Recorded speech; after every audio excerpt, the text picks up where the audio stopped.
Si Denok sedang Irwan hari tete cojorelatan di tengah leuweung. Lompat oge digancangkeun sangkan terek tepi ka lembur Cimahpar. Tetela aya we halangan teh. Biar kitu kolepat aya ranting ngepelesat ngala kena canggengna si Denok. Sedangkan ka Irwan mah aya kampak leutik ngepelesat ngala kena dadana. Siet pak si Denok hari tete nempak eta rante. Cilai celik si Denok hari tete pancu nangtung dina taneuh. Siet das kampak leutik ku Irwan ditepak. Cilai celik Irwan pancu nangtung deketan si Denok. Kampak hari tete balik di kenubugana. Tergitu culeng-culeng aya dua cirim loncat tina balik tetangkalan. Si Denok ngeranjuk kaget deui bae sabab cirim anu hiji mah apal nyatana si Baba anu kaimpikeun peting tadi. Jurali celik-celik dua cirim teh pancu nangtung di hadapan si Denok sareng Irwan. Dua cirim anu mengatan jalan teh tangtungan teh pendek busekel. Anu hiji mawa rantai besi, anu hiji deui mah mawa kampak. Warna henteu make baju, maka celana pendek warna hideung. Cakakak anu mawa rantai hari teh seuri. Tong ruas nyai, akang anu ketelas si Baba. Anu ieu adi akang si Bubu. Ngaja ngahalangan jalan. Si Baba teh bika resep ka nyai. Daek teh daek wa bari dicanak ka guha setan. Sangkan jadi jawara wanita anu pilih tanding. Ngadangu kekecapan kitu teh si Baba, si Denok bisa ngarti. Mimiti poe harita nepi ka poe-poe sejid bakal loba jawara anu ngamaksud ngangkat murid ka manehanana. Punten Kang Baba, abdi alim janten murid sadera. Sok teu kenging ngahalangan jalan. Abdi bade permios mulih ka bumi abdi. Sok pasihan jalan kange abdi duaan. Kenging ngagokan atuh. Irwan sareng si Denok hari teh neutup ka si Baba sareng si Bubu.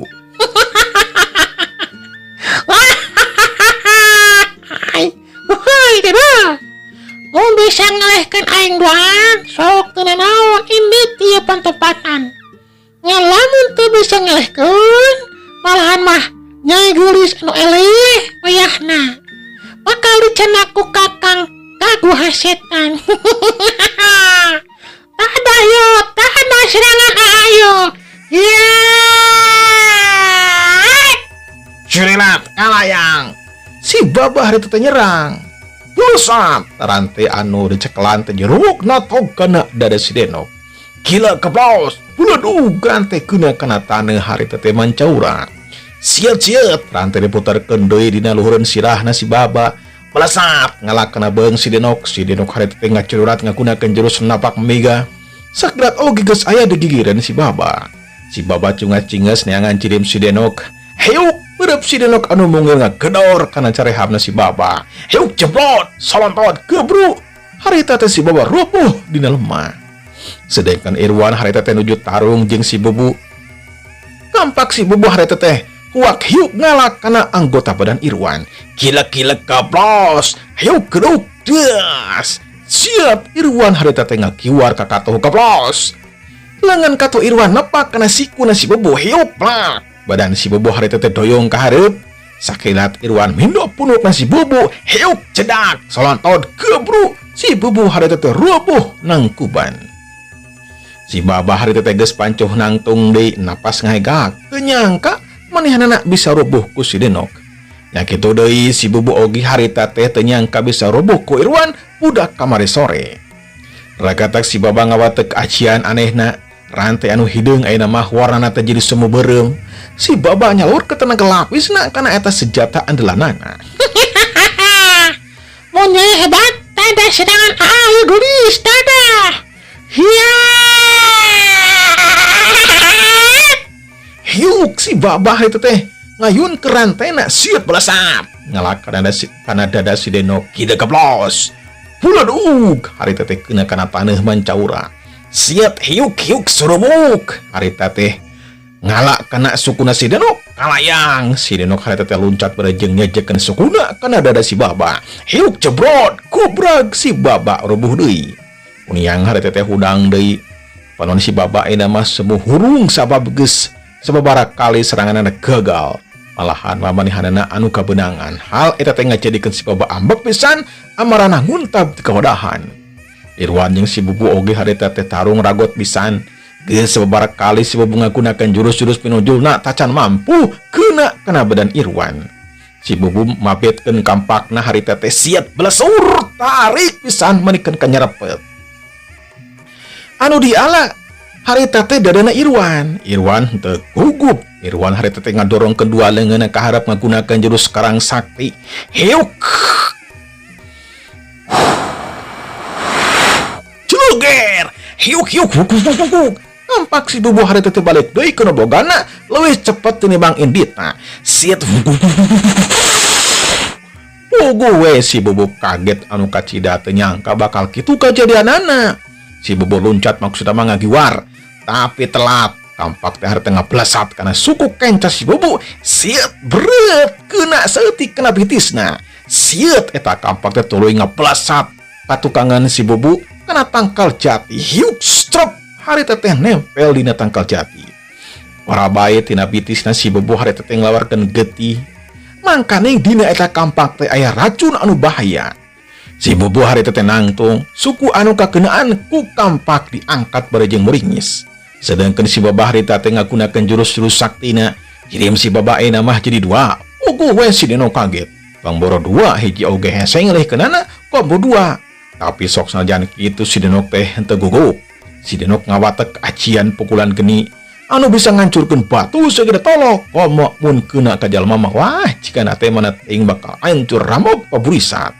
Hiuk. Kerante diputerkeun ku si Baba harita teh. Dua jirim si Baba ngalakukan tindakan anu sarua. Siat si Baba palsu harita teh ngahebatkeun rantena ngalak kana sira si Denok. Lap si Denok ngelok kaplos teu keuna. Siat si Baba asli ngahantamkeun rantena kana suku si Denok. Kecepatanana gerakanana memang cepat pisan. Si Denok harita teh ngacerilat ngagunakeun jurus napak mega. Apal-apal geus aya di gigireun kencana si Bubu palsu. Hiuk jablot. Kubrak les eta cirim si Baba palsu teh leungit. Pogo we si Baba asli kaget pisan. Ilmu silat si Denok memang luar biasa hebat. Sedangkan si Bubu harita teh ngagubrak kana lemah cigeda manggeus teu kuat nahan sabab racun tina kampak geus nyaliara kana sakujur badanna si Bubu. Irwan ngan saukur ningalikeun henteu ngalakukeun tindakan naon-naon. Si Baba harita teh ngaredet ka si Bubu anu keur namru, gajelang loncat muru ka si Bubu. Si Baba harita teh henteu bejer kasempatan anu hade keup awak si Bubu diangkat sageus kitu mangacurilat tinggalkeun eta patempatan. Sangga si Baba jeung si Bubu init, si Denok sareng Irwan teruskeun di lampahna mulu ka lembur Cimahpar. Curilat, les dua cirim teh sakilat geus ninggalkeun eta patempatan.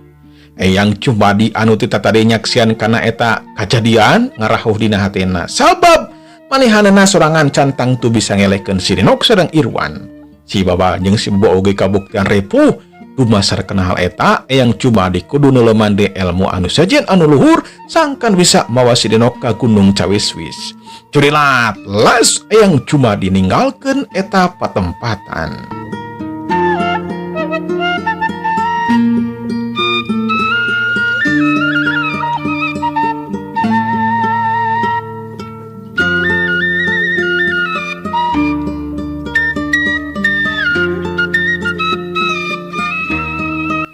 Urang jujur ringkesna alam dina waktu magrib si Denok dugi ka bumina kasampak ibu ramana nuju ngantosan we bangun anu melang.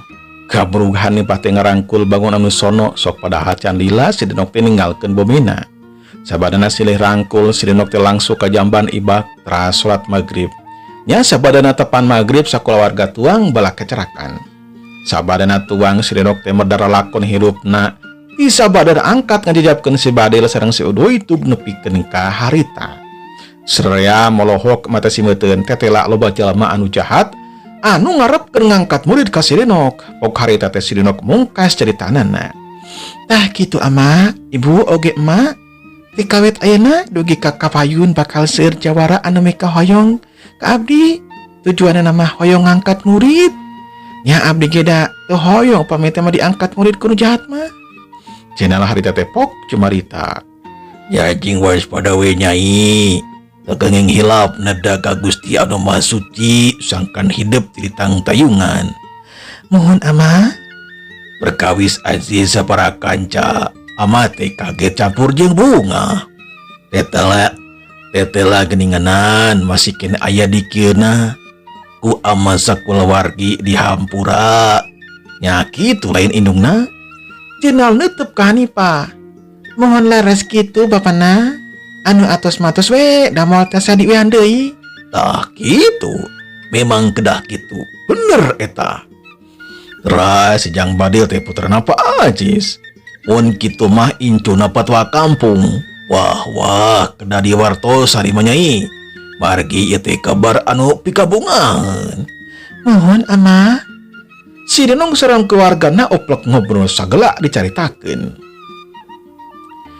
Ka sugri para wargi, urang tunda heula kayaan si Denong sagala warga. Ayeuna urang malikan di ka tukang, ka Bah Bondan sa prakanca. Mangga urang puserkeun perhatian urang ka Bah Bondan sa prakanca. Sabadana si Denok jeung si Badel katut si Udoy kabur. Bah Bondan ambekeun pisan, terus lempang ka saung palagi istirahat.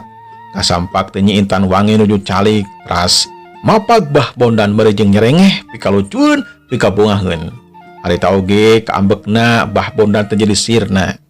Murid-murid Bah Bondan oge geus saladar, terus narangtung muru ka babaturna silih ubaran. Si Sutar oge geus muniang hudang, beungeutna ca momom hulu angen nyeri keneh.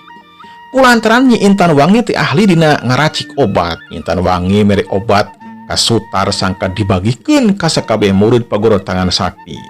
Tetela kaum dangu eta obat teh mujarab pisan dina waktu anu sakedeung rasa nyeri akibat ditengal ku si Denok, si Badil jeung si Udoy harita keneh sirna, harita keneh jag-jagoa ringkas.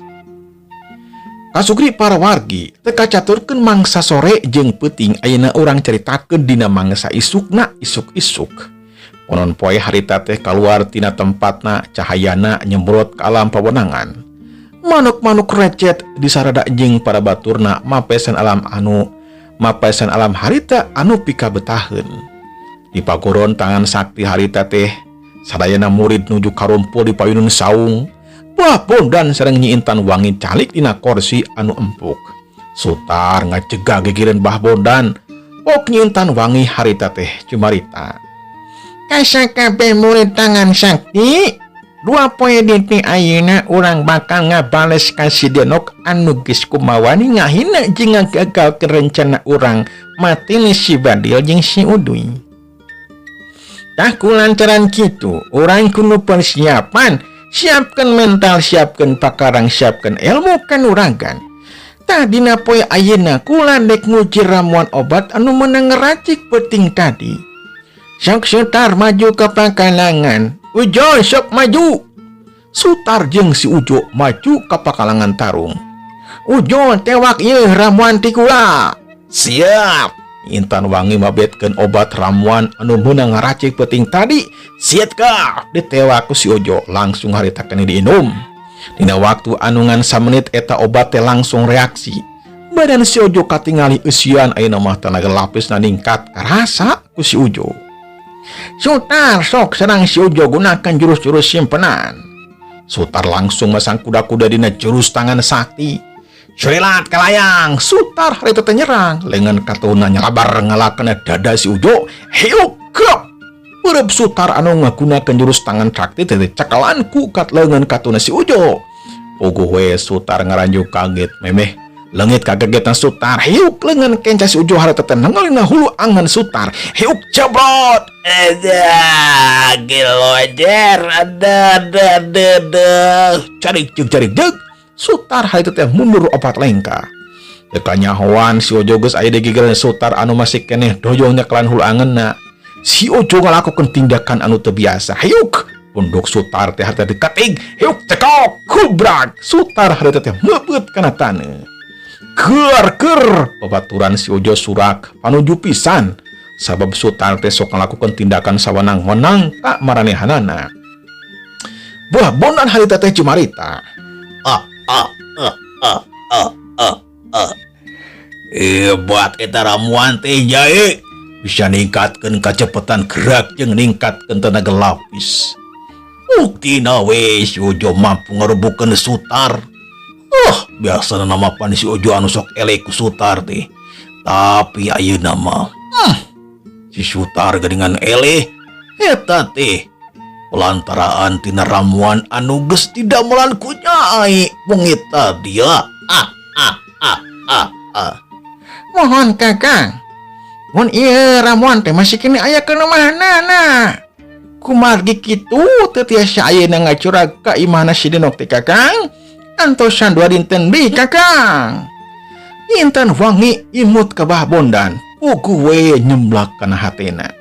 Sok sanajan nyi Intan wangi teh umurna geus 50 tahun, tapi kageulisanna mah da masih kene moncorong atuh jika umur anu kakara 20 tahunan. Naon sababna? Sabab nyi Intan wangi teh mangrupakeun ahli dina ngaracik obat-obatan. Jadi manehanana ge boga ramuan obat pikeun ngawetkeun wajahna atawa badana. Nya sabada kitu mah murid Bah Bondan teh aktivitas seperti biasana we, latihan silat jeung nyiapkeun kadaharan keun Bah Bondan jeung Nyi Intan Wangi. Sedangkeun Bah Bondan sareng Nyi Intan Wangi lebet ka bumina, duanana pageye bangun anu sono nakranan.